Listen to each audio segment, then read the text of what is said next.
That's a soothing voice there, Jay. Is that a nice one? Yeah, it's like you have it's a nice radio voice. Until we're on the air, right? Yeah. Unless you want to call commercial. I do, but it's a whole other. So, YouTube, if you're just now looking, you'll notice that I'm sitting next to the very handsome Chris Cummings from a little business called Pass It Down. We're going to be talking about his. You've been on the show before. Microphone right there. I think you've been on the show before. Actually, I haven't been. I thought you had been. No, first time. Okay. Well, you're Chris. And in fact, your name came up today because somebody was talking to me about Brew. Walking into the studio very punctually, Alaina Bloodworth. Come on, Miss Alaina. Mrs. Alaina. All right, so you're going to want to stand. Trust me, you're going to want to stand because you're shorter. I'm super short. All right. So, do you have an extra pair of headphones, Brian? I can. Hang on 1 second. You're good. You're in the right place at the right time. Didn't mean to call you there. Look at that bottom drawer. I'm not There seeing. should be Matt Watson's tire Yep. and headphones. There's no headphones. There's the tire, though. All right, so YouTube video is going in right there. It's on the Geaux Rouge YouTube page live right now if you want to share that to Hey, your let me crew. get started. I'll run That's upstairs okay. and grab That's it. okay.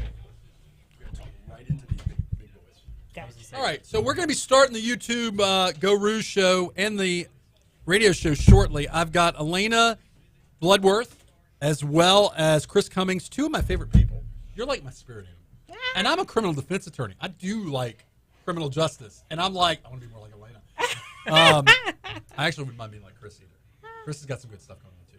So Chris is an attorney who doesn't practice, but that did a lot of federal, right? Federal criminal defense. Yeah. We have some mutual friends. That's a good picture. Look at that picture. Yeah, I don't know how to get the top part off right now. That's all right. That's okay. I had to draw a picture. I had to draw your YouTube picture off. That's okay. It works. Doesn't Alaina look like a badass in that photo? I mean, and in fact, when she sent me the photo, guys, it was literally, don't I look good in that? That is a power photo if I've ever seen one. It's a beautiful photo. Thank you. So I'm sharing.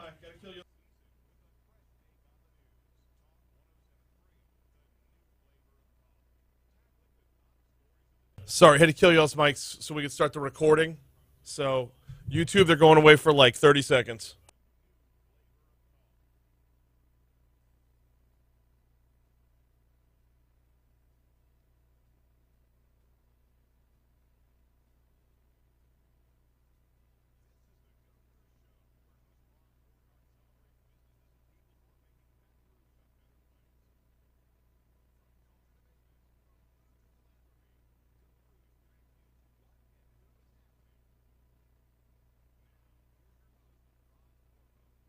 Welcome to the Geaux Rouge.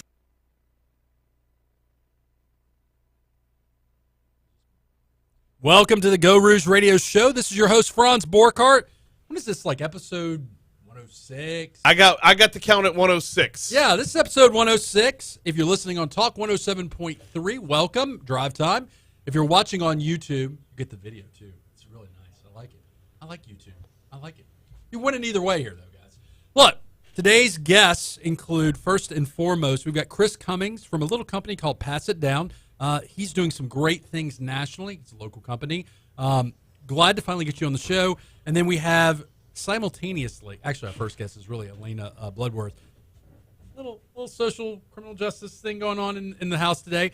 But before we get into any of that, I got to get some information out. First and foremost, Gail's Gourmet Ice Cream is coming to Baton Rouge. I went to a soft opening of it this week. Brought the kids. Soft opening. There you go. Hey. So I got to tell you, I was very impressed. These are the guys that have Overpass Merchant. I was very impressed at the community, family-style nature of this ice cream place. We're going to have Nick Huff and his crew on next week to celebrate it. Also, listen, if you want to watch on-demand Geaux Rouge shows, go to www.geauxrouge.com. You can watch all our episodes, all 107 of these episodes on demand. Last but not least, if you have a show topic, if you're like, man, I like Alaina, I like Chris, but I got a couple of ideas of people you need to have on the show, Franz, email us at info@geauxrouge.com. Brian, you could even do that if you wanted to. info@geauxrouge.com, and we're going to have some guests on. I would just text you, though. Like, could. why would I do that? You could. Yeah, I could just, yeah, you could do that like too. shout across the room. So before we jump in with our guests, and I've got 2 segments, unhinged segments of great guests on today. We're going to thank our show sponsors. These are the folks that make the Geaux Rouge show possible. First, Dr. G, Dr. Gunja at MD VIP. I was talking to Chris about this before we came on today. How did I lose all the weight? I worked with Dr. G. You can check her out at www.drraina.com. And by all that weight, let's be specific, Brian Haldane, 100 pounds. 100 pounds. There's less of me to love. But that's okay. I'm probably going to live a little longer, and that's great. So, www.drraina.com. Our second show sponsor, La Divina Italian Cafe, serving select wines, ice-cold beer, plus their exclusive sorbet mimosa, and you definitely want to check out their custom, very awesome king cakes. They got personal king cakes. They're like the size of 3 bagels. Very good dough, dude. Very good dough. They're amazing. I love how you lead with talking about losing weight and then bring up La Divina, who's got the gelato and Gail's ice cream. Listen, I can appreciate good stuff. Oh, no. All in good portions. I'm not hating. Brian Haldane's hating tonight. Did I or did I not say I'm loving this? Look, sometimes I eat my feelings, dude. I'm going through some stuff. No, I'm joking. That's not true. I mean, a little bit. Also not healthy. Yeah, don't coping mechanisms with food. Moderation. That is a different Geaux Rouge radio show for a different time. Last sponsor, the Borkart Law Firm, the finest criminal defense law firm in the universe, with the exception of the East Baton Rouge Parish Office of Public Defender, which is one of my favorite offices, by the way. Are you still with the East Baton Rouge Parish Office of Public Defender, or did you transition out? I did. I transitioned out to this new position. That's okay. I've done that too. I did that too. I was with the Public Defender's Office for 3 years in Baton Rouge before I went to the DA's office, and then I went to private practice. So, hold that thought. We're going to come back. So, Borkart Law Firm, you want to check them out at www.borkartlawfirm.com. Look, if the poop hits the fan, Brian, and you're wrongfully accused of criminal charges, I mean, once you hire me, you're probably going to be innocent. I can't back that up. I can't back that up at all. No, I kid. So, Borkart Law Firm, major show sponsor. That's my lemonade stand. So, look, we're going to jump right on in. First guest of the night. Now, look, Chris, you're going to kind of co-host tonight. And the reason Chris is co-hosting, small world, Chris is also an attorney. I got 3 attorneys on the show today. 3. So, Chris is also an attorney, although he's now more an entrepreneur now, right? You're not a practicing attorney. Correct. He did a lot of federal defense work. Love him to death. But Chris is going to co-host this. But first and foremost, hey, Alaina, what's going on? Hey, how you? So, Alaina Bloodworth, I've been wanting to get you on the show. I met you. We were doing a panel at the LSU Law School. I don't know if you remember this or not. That's how I first met you. This is true. We were talking to the law students about the genuine practice of criminal law from both sides, right? You were with the Office of Public Defender at the time. I think I was the private practice guy there, which kind of felt weird because they were like prosecutors there, public defenders there, and then like the somebody asked, why did you leave the Office of Public Defender in the DA's office, and someone else blurts out because he wanted to make money. It was great. So just as a brief intro, Alaina, you've served as a public defender and director of students at the East Baton Rouge Office of Public Defender. You also previously served as social justice chair at the Baton Rouge branch of the NAACP. That's just the beginning of this, right? This is just the beginning. In October of 2020, you became the first ever director of equity, diversity, and inclusion at the EBR Office of Public Defender. In less than a year, you led several efforts, including partnering with the community against the district attorney's office to force the dismissal of over 700 cases due to corruption. We'll talk about that in a little bit. Franz, can you pause for me just to bow down? Yeah, she's legit, guys. Won several awards we're going to get to in a little bit. And look, now 2021, you're with the governor of Louisiana, appointed you to be the Women's Incarceration Task Force. Yeah. I don't know where your day job is and all that. So, Alaina, welcome to the show. I'm glad to have you here. Great people. What's been going on, man? You've been a little busy. I have been. I actually, one of the most important things that I've just done is to be able to have a baby. Congratulations. 3-month-old, right? Yes, she is 3 months. She'll be 4 months next week. So actually, when I was leading several of those efforts, I was very pregnant and very tired. Okay. Yeah. So no, I'm excited to be here. My current role right now is actually deputy director of the Black Public Defender Association. Okay. So happy to that was just announced about a week ago. So for the uninitiated, what is the Black Public Defender Association? Where is it housed? What is that?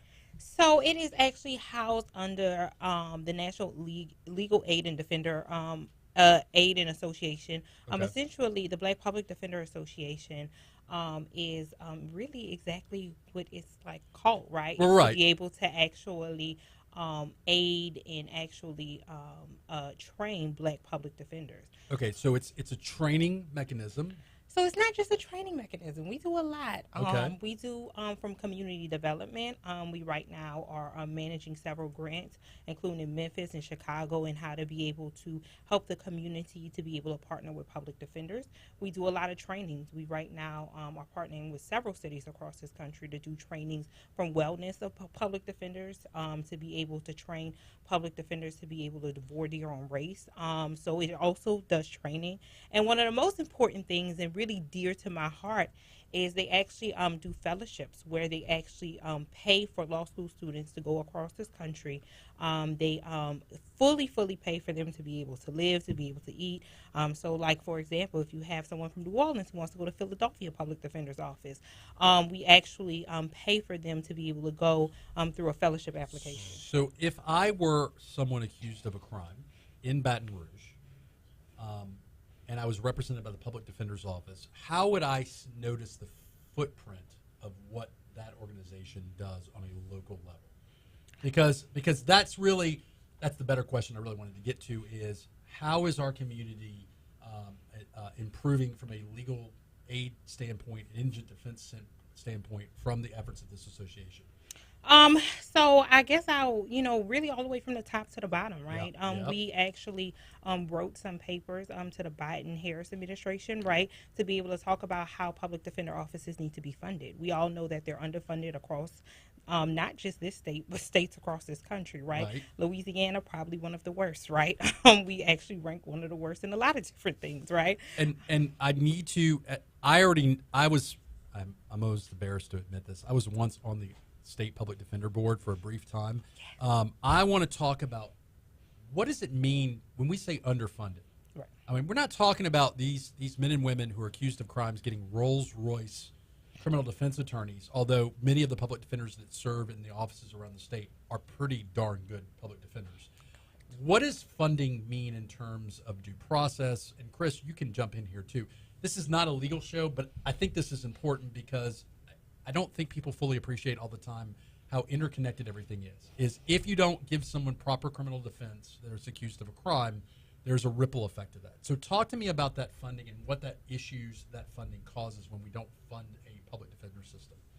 I mean, I hate to say in so many words, but it means that the system fails, right? Right. At the end of the day, people don't realize, like I say, here in Baton Rouge, over 80% of people who walk through the doors, right down there at the 19th Judicial District Court, have public defenders. Attorneys, I hate to say it, we're expensive, right? I know. I can't speak for everybody else. I'm a show pony. This defense attorney is I'm not. But it's not that I'm pricey. It's just there is a space. We could get into an entire show one morning on Brian Haldane's show on the cost of various defenses and how there is a marketplace, right? There is the top tier criminal defense attorney. There's the middle, but that space is big. Mm-hmm. The space between I can't afford any attorney and top tier, it is a big space, but we are expensive. Alaina, the good thing is the show pony said he's taking us out to dinner and drinks later. Okay. I would love to do that. I mean, you have a 3-month-old, but look, lots of parents go out and drink while they have 3 months old. I mean, she's asleep by now, so it's fine. Good for you. Her bedtime is early. So what is the system fails? Right. Okay. So let's flip it. What can we do to fix that system? And then all these things you're doing. But before we flip, when we talk about the system fails, first and foremost, I think it's important to know that people are entitled to a defense. Right. Constitutionally. Constitutionally entitled. And so multiple times, the Public Defender's Office has had to point out that they are not able to meet that obligation because they're understaffed. And what that means is the number of cases you're handling at one time is so dramatically high that you don't have the time or the energy to give a case the work it needs because there's a limited amount of time. And you look at the opposite side of the prosecution, the resources, the number of attorneys working that case is insane. I mean, it's not supposed to look like David and Goliath when you walk into a courtroom. It shouldn't be one public defender looking at a team of 5 to 10 prosecutors.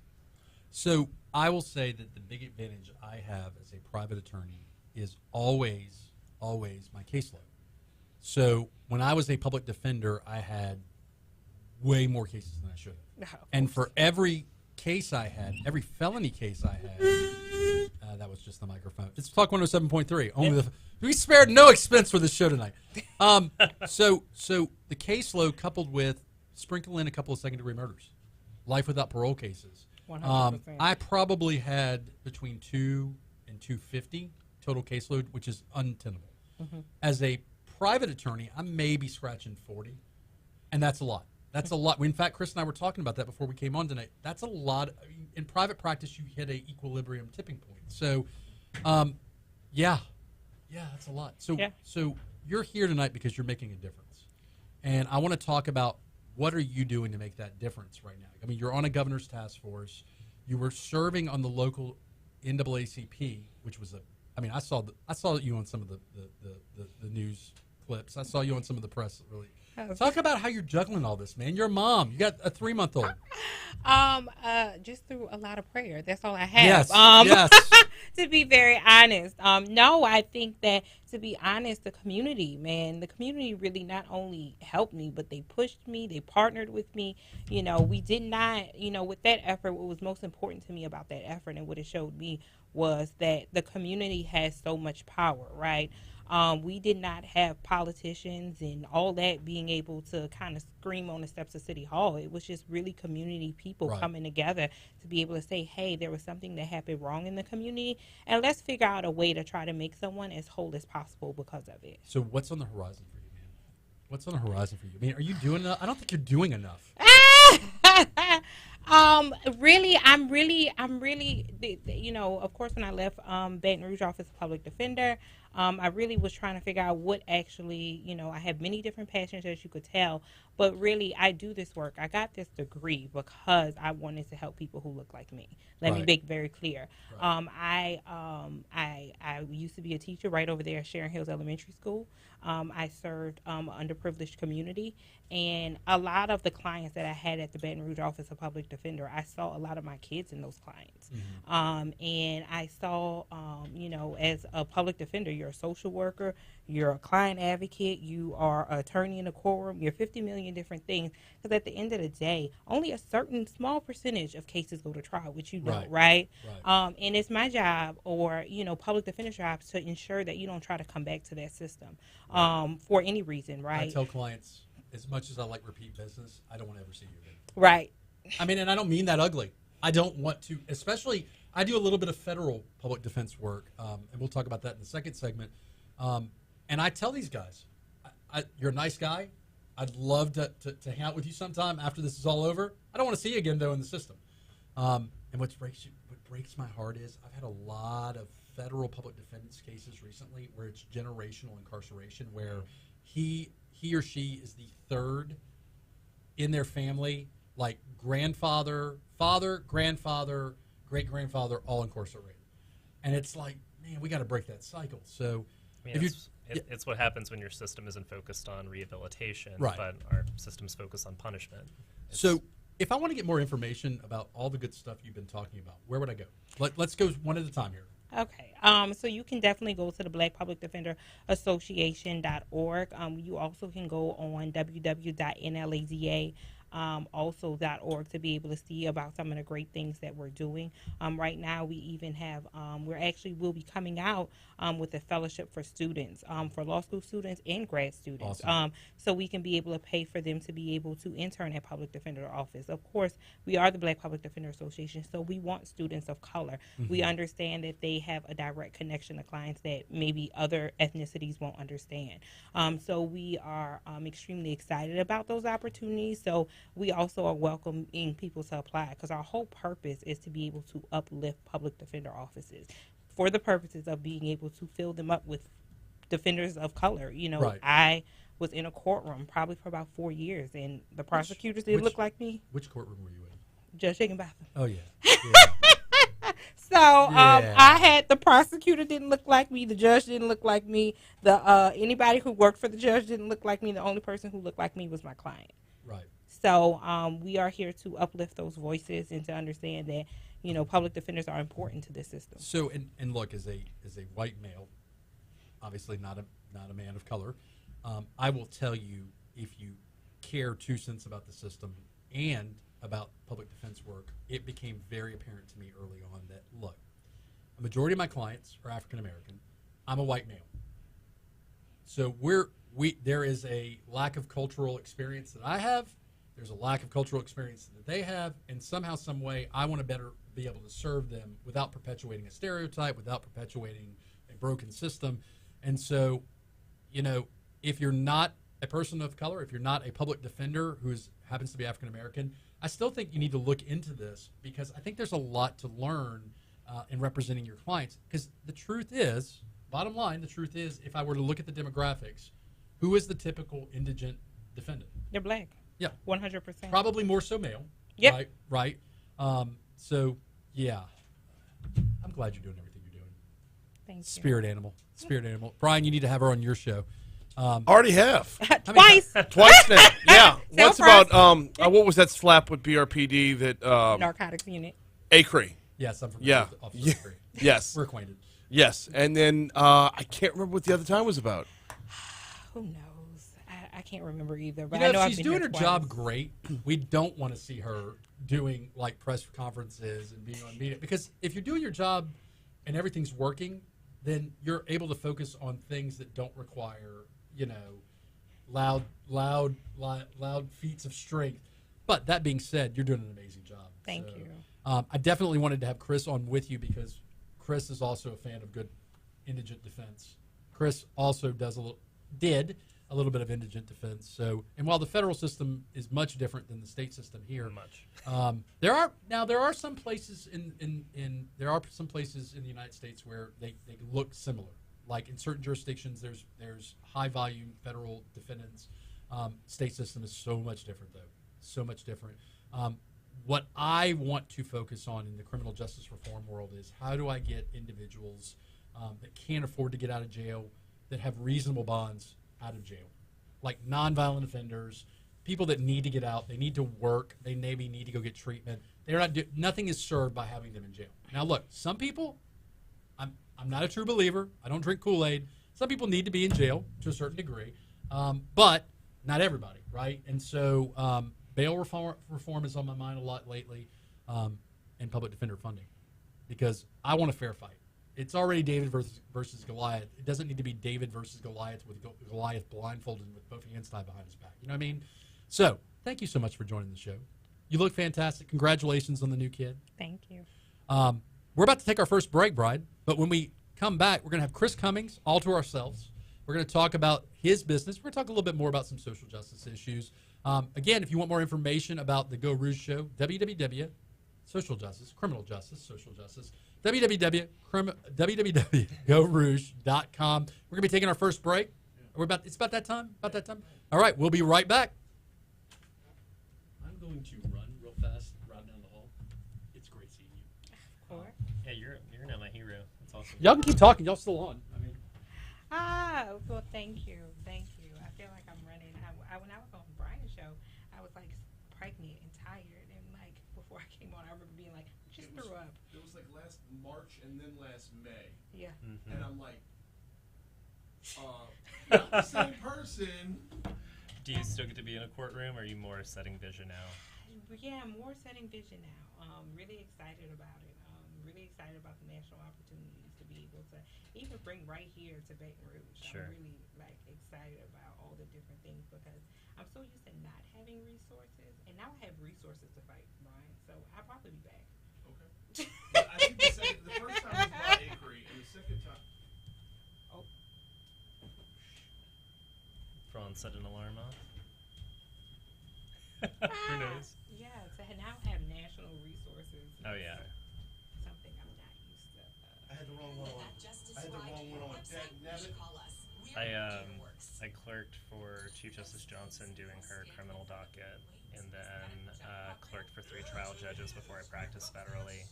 And just the disparity and the differences between the systems is insane. I just posted on the Geaux Rouge page the video. You're the first segment, so if you don't mind sharing it, tagging it, let people. You may want to do it after the show's over, so that we keep doing everything you're doing, by the way. Very nice. All right. Well, you all have a good rest of your evening. You too. Be safe. Nice meeting you. Enjoy the newborn. Yes, going back home to the baby. See y'all later. Bye, Alaina. I remember when I had three. Did you set the alarm off? Coming out of headphones or the speakers overhead? Headphones. Headphone. And that there's a short in that one, so it's only gonna come out of one ear unless you jiggle it. I'm going to move microphones over since there's only 2 of us now. All right. Yes, 3 and 4 are better. Have you had Chris on your show? I actually realized, by the way, I had that on the show, but it was during the start of COVID, so it was Zoom. That's what it was, and that's the part I forgot about. Chris is the owner of Pass It Down.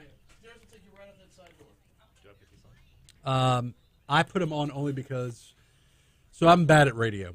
And if you don't have your headphones on, you can't hear when you're not coming out of the microphone. And it only took me 106 episodes to concede this point. So, or 104 episodes. So, yeah, we're going to come back in about a minute or so, or however, whenever he tells us to come back. And then I'll do the intro and we'll come back.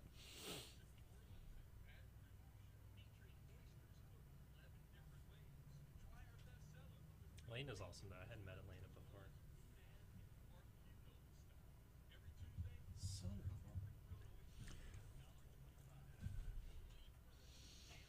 I loved, so I don't know if we're still recording on the radio, on YouTube. I loved being a public defender. And I hate to say this, for me, it was just it was a financial decision. I loved the work. I loved the trial experience. I got a lot out of it. But at the end of the day, it was like, man, I'd like to be able to support myself and my family a little bit more than, and there just wasn't the money there to do that, so. I couldn't believe the difference from clerking and seeing the state system. Yeah. And well, could you imagine, like, an underfunded federal system? No way would ever allow that, right? Yeah. Well, and just the level of, the level of professionalism, the difference is so dramatic.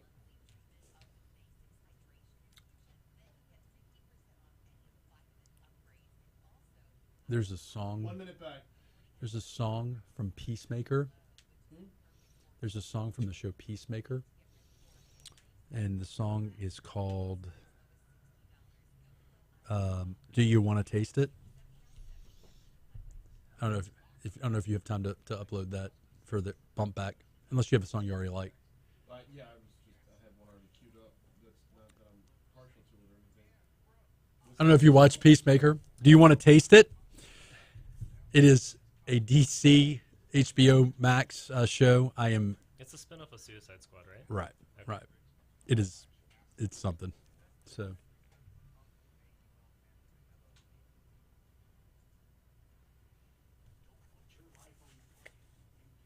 Yeah, I'm going to join the party. Yeah.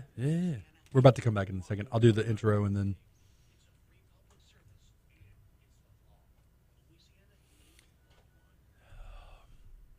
A little jealous. He's had Alaina on his show twice. There's an intro, apparently. So I used to host Brew. Can't hear. It's actually so loud I can't hear. You can turn the volume.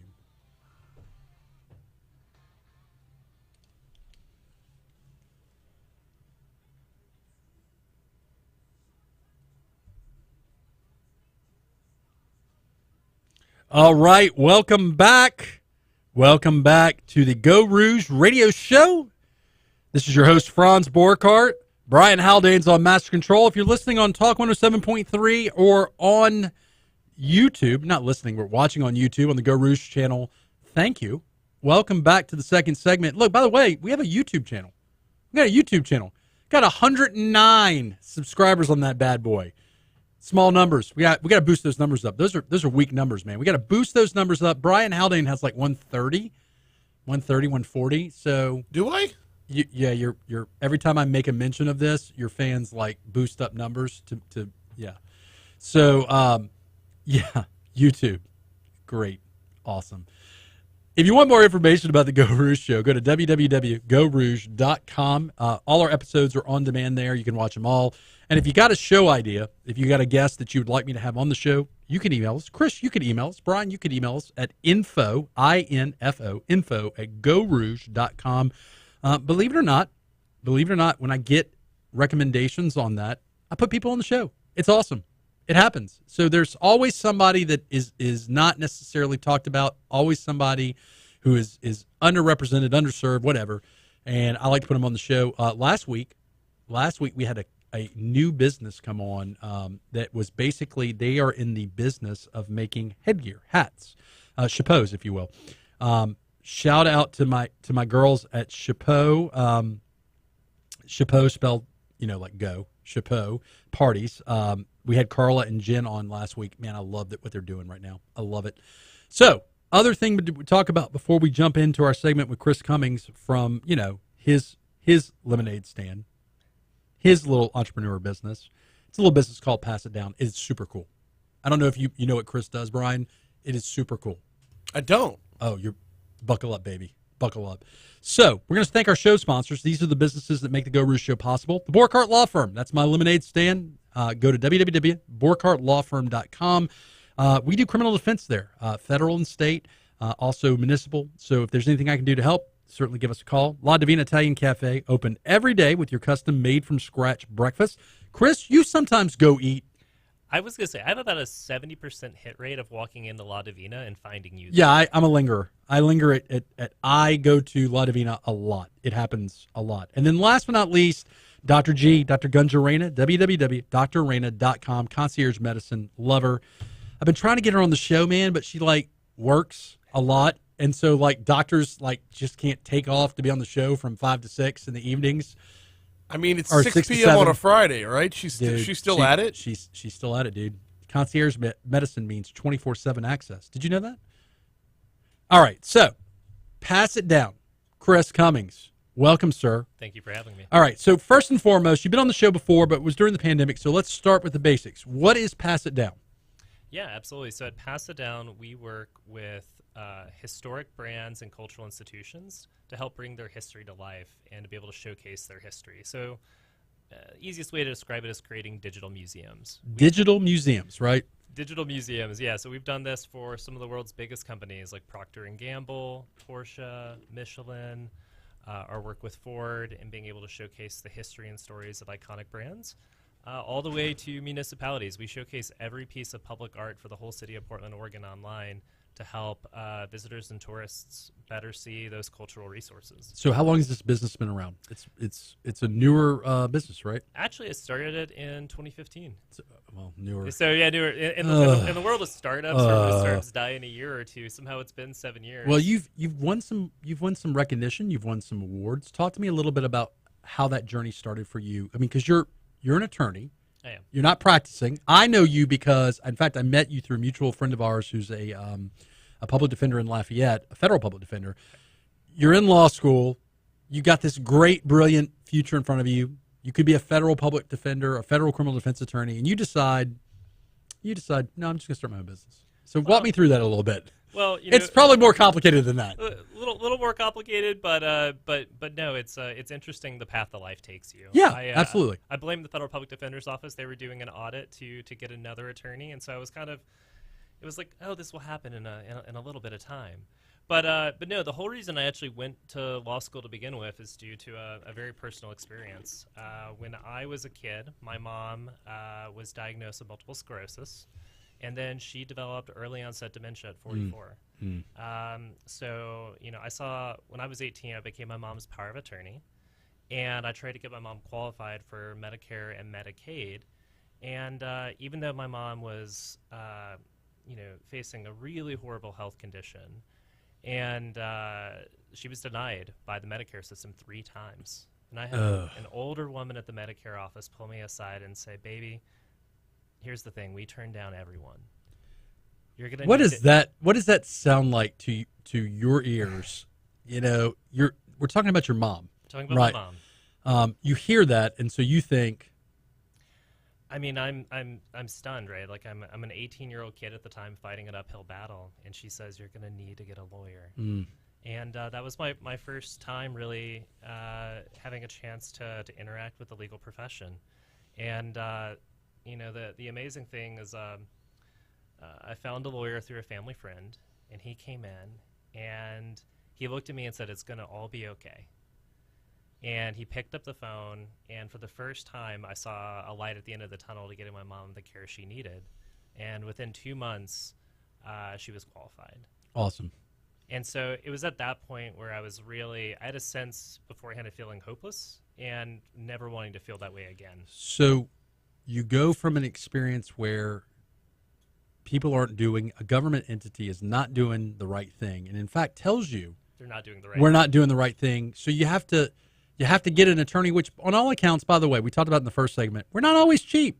Oh, no, that's the thing I think about a lot is how fortunate I was to be able to turn to family that could pay a very expensive bill. Right. And think about all the families who couldn't afford to be in that situation. If right. I hadn't been able to do that, my mom would have become a ward at the state. So that would have been the outcome. So Chris Cummings at this early age is now thinking, I want to be a lawyer. I want to help people.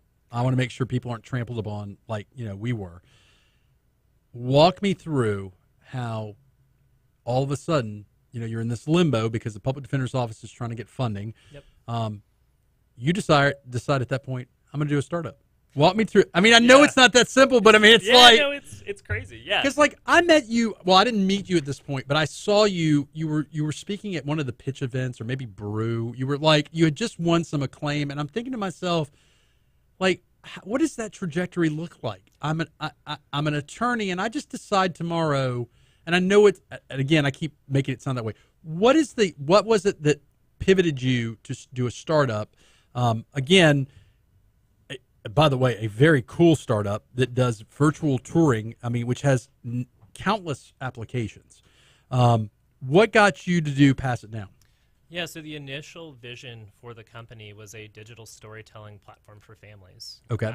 And the idea was to put a biographer into the hands of every family. And I wanted to do that because when I was 18 and my mom was going through, these last years of her life with MS and early onset dementia, I had a doctor look at me and say, your mom maybe has 6 months to a year left to be able to talk. So you wanted to be able to capture family memories. You wanted to be able to help people tell their own stories in this virtual mechanism. But it's gone so much beyond that. In 2015, 2016, there was no pandemic. This whole idea of virtual touring, that's not as nearly as sexy as it is now, right? Not that you're profiting off the pandemic. Chris Cummings is not profiting off the pandemic, True. But it certainly has provided you an opportunity, right? It's interesting. The amount of, in terms of, how we ended up expanding, we were lucky. We had just won, Miller Lite of all companies used to hold this national innovation contest to find the most innovative company in the world. And 15,000 companies applied, and we finished second. And it's funny, this little lady walked up to me, who's now one of my dear friends, named Corinne Hill. She had just won American Librarian of the Year for her work in the city of Dallas. And she said, Chris, I know that you're doing this for families, but I want to license your technology to tell the story of my city. And you should do this for every city in the world.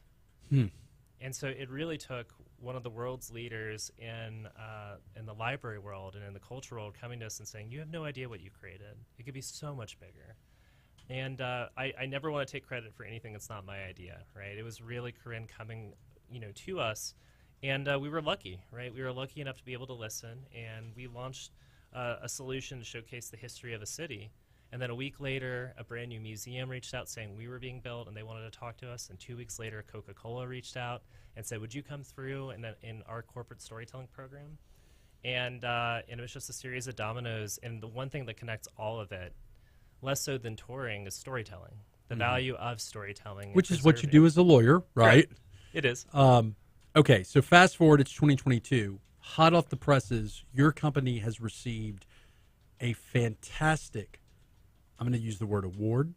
Talk to me about what happened.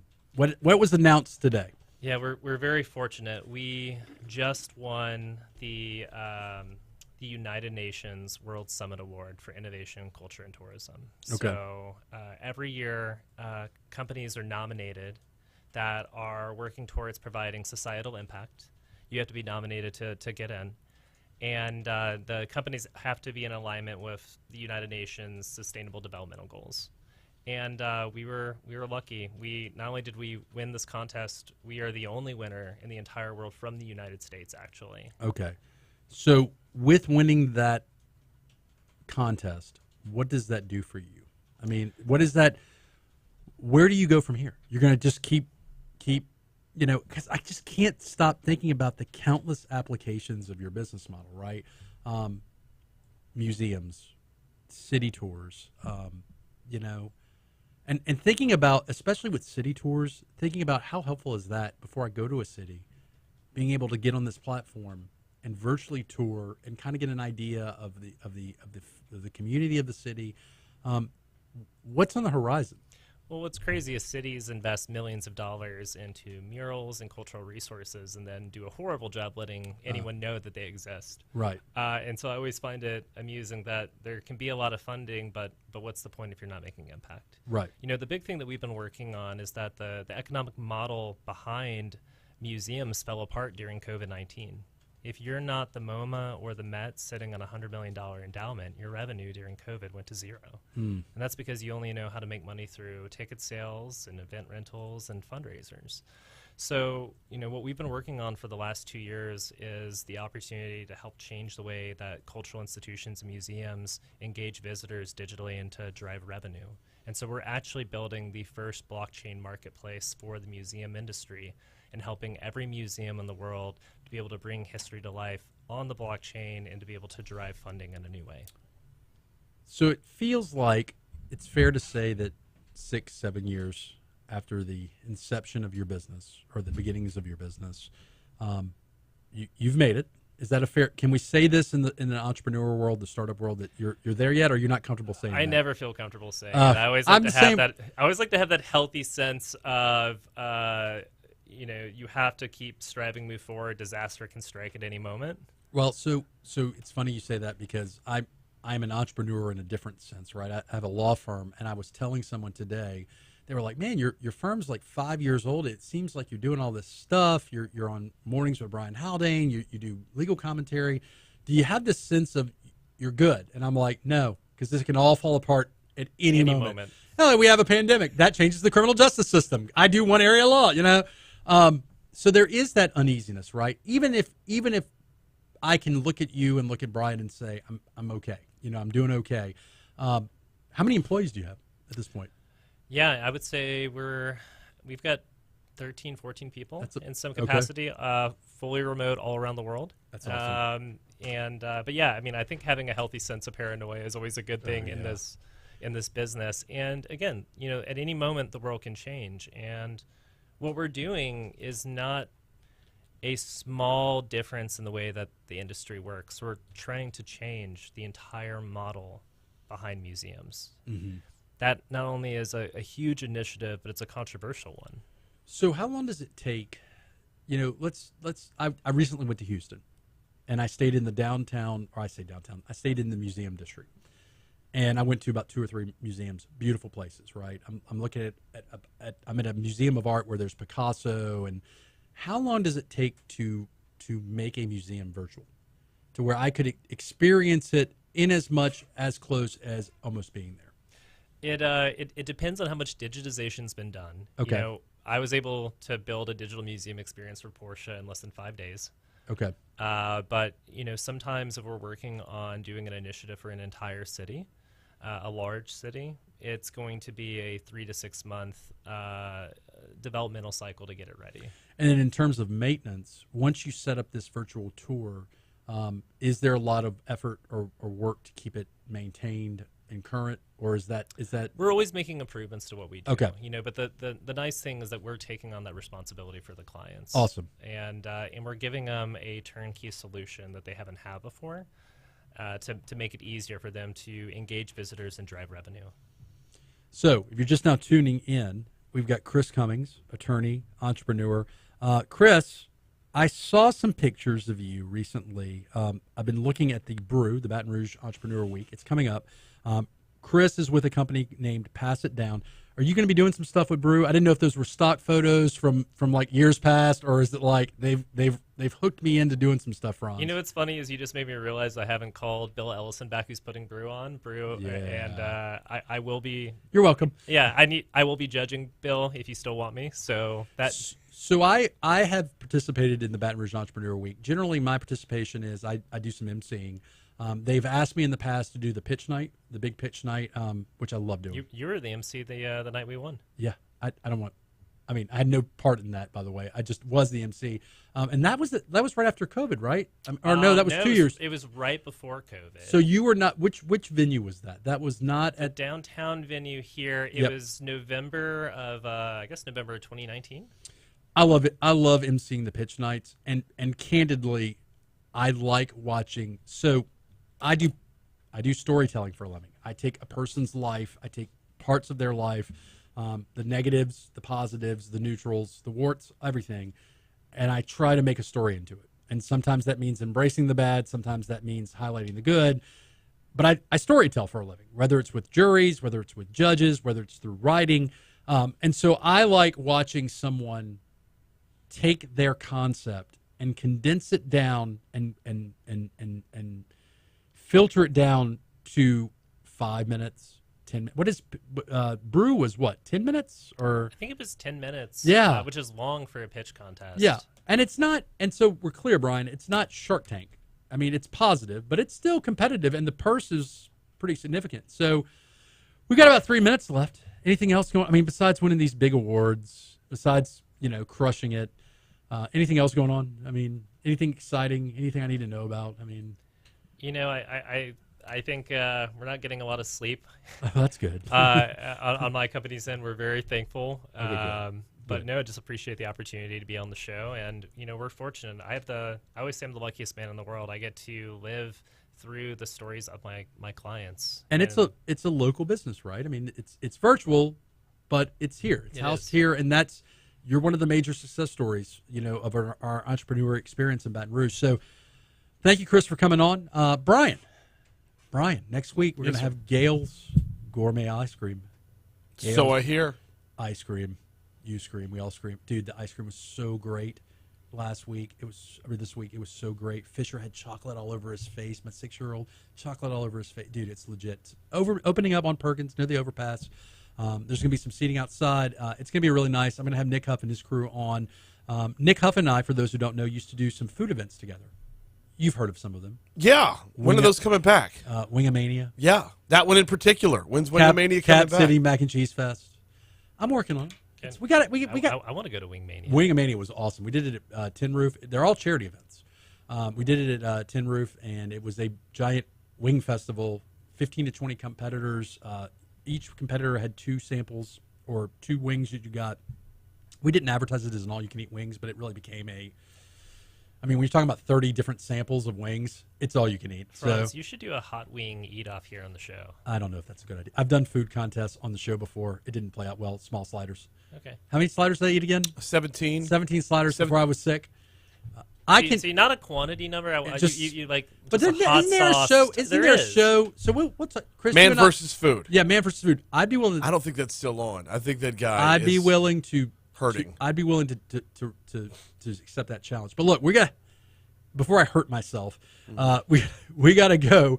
Look, if you want more information about the Geaux Rouge Show, go to www.geauxrouge.com. GeauxRouge.com. Email us at info@geauxrouge.com. And then last but not least, our YouTube channel, the Geaux Rouge. Chris, you can subscribe to our Go Rouge YouTube channel. Just search Geaux Rouge. All the episodes are there. You can watch them all on demand. You've been listening to Brian Haldane on Master Controls, Franz Borkart. We had Alaina Bloodworth in the first segment, along with Chris Cummings. Have a great week, guys. We'll be back next week with another Geaux Rouge episode.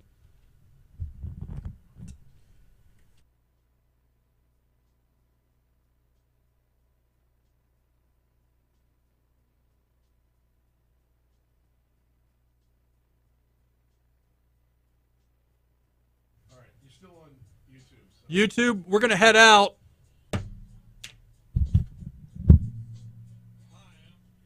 So the obvious heavy-duty commercialization of this concept is, and I know they have